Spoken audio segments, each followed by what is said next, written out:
याद है आज कति 8 दिन भयो होला हस्पिटलको बसाइ। अहिले पनि हामी दबाई लाउँदैछौँ। फोटो यस्तो भइरहेछ। दाजु के छ खानाहरू दुखाइहरू कस्तो छ? दुखाइ छ नि भाइ, यस्तो दुख्छ। दुखाइ नहुने कुरो त भएन।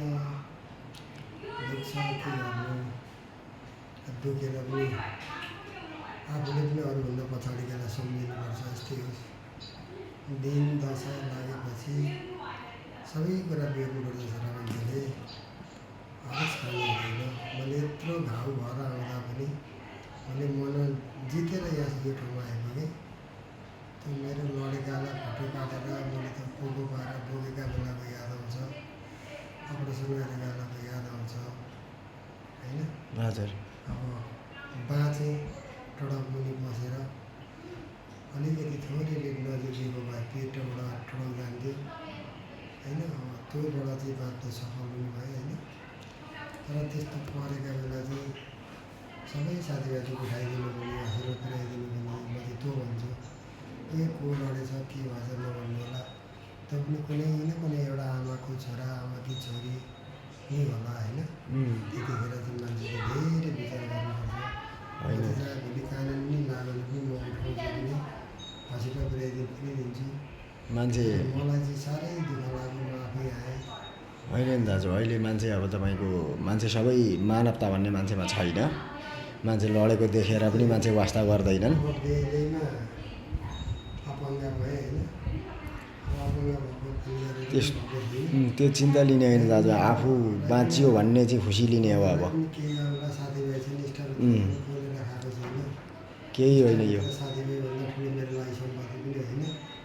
केही होइन। अब खाना खानुपर्छ अलि बढी रुच्ने गरी।